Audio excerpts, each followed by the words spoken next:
The 2007 Taiwanese film Secret was more than just a box office hit, it became a cultural phenomenon.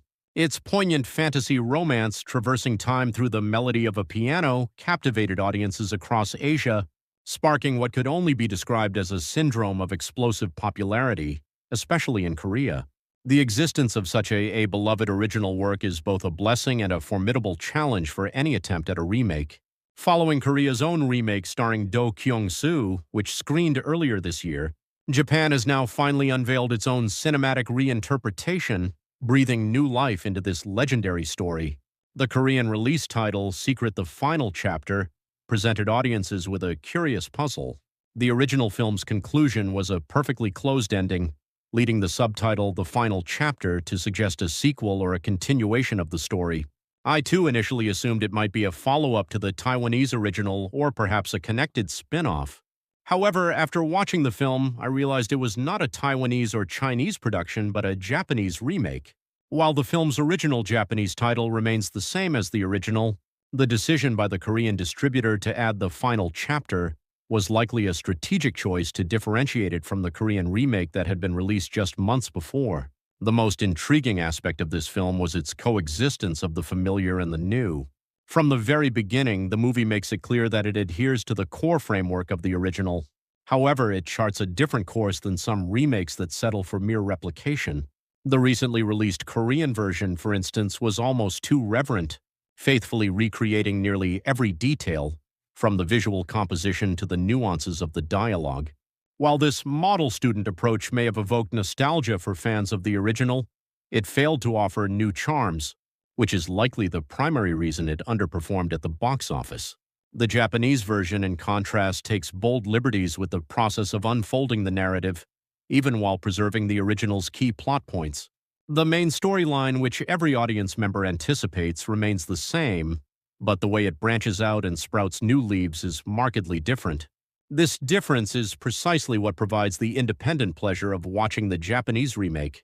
Despite already knowing the story's arc, there is a distinct power that makes you anticipate how they will reinterpret a particular scene through a Japanese lens. It's clear they sought to internalize and present the original's iconic moments in their own way, rather than simply retracing them. Above all, this film faithfully follows the grammar of the genre Japan arguably does best, the sad romance. The Korean film industry, which once moved audiences to tears with heart-wrenching melodramas like The Classic and A Moment to Remember, has since shifted its focus to romantic comedies, thrillers, and action. As a result, the traditional sad romance genre has all but vanished. Japan, however, has consistently and skillfully continued to produce these emotionally rich love stories. The fantasy premise of Secret, when met with Japan's uniquely lyrical and melancholic sensibility, creates an even more heart-wrenching atmosphere. This strength in Japanese romance cinema often stems from its foundation in solid literary originals. Countless hits, from crying out love in the center of the world to Be With You and I Want to Eat Your Pancreas, were adapted from novels. The delicate and intimate emotional lines unique to Japanese romance, the gradual buildup of sorrow that erupts with a tragic event, and the use of a final twist that devastates the audience's tear ducts, all these elements shine brightest on such a literary foundation. Secret successfully transplants this Japanese melodic formula onto the original's fantasy framework. As the subtitle The Final Chapter suggests, this film will likely be the period at the end of the Secret remake relay among Korea, China, and Japan. Following its June release in Japan, the film met Korean audiences through an unconventional exclusive release at CGV cinemas. This trend of Japanese romance films like Even If This Love Disappears from the World Tonight, or the last 10 years, getting exclusive releases in specific theater chains seems to be a strategic distribution choice, targeting a clear and specific audience. The casting of the main characters is also noteworthy. The male lead, Minato, is played by Kayomoto Taiga. Frankly, he felt a bit different from the image of a wistful first love portrayed by Jae Chou in the original, or Do Kyung-soo in the Korean version, which was slightly disappointing at first. However, he is reportedly a member of the idol group Six Tones, which boasts enough popularity to sell out the Tokyo Dome. This casting seems less about just riding his popularity and more a deliberate choice, considering the character is a piano student. This is similar to the Korean remake's casting of Do Kyung-soo, who possesses both musical talent and a strong fan base. The role of the male lead, who must embody musical genius, inherently demands a high level of instrumental proficiency from the actor. The female lead, Yukino, is portrayed by Furukawa Kotone. She effectively captures the pure, ethereal, and somewhat mysterious aura that audiences often associate with a classic Japanese actress, bringing the character's unique charm to life. Of course, the Japanese remake does not abandon the original's most critical plot devices.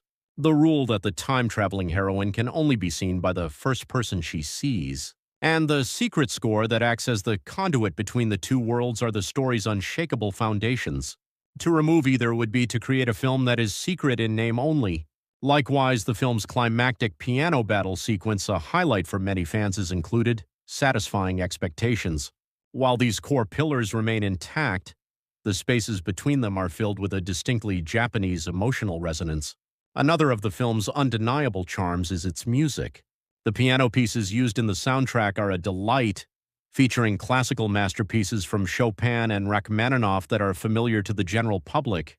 It's evident that care was taken to honor the original's superb musical legacy while arranging and placing the music in a way that maximizes the lyrical, wistful emotions characteristic of Japanese cinema. The ending in particular offers a slightly different interpretation than the original. It concludes with a characteristically Japanese romantic sensibility, leaving a gentle, lingering resonance rather than a storm of emotion, and in doing so, delivers a new and different kind of poignancy.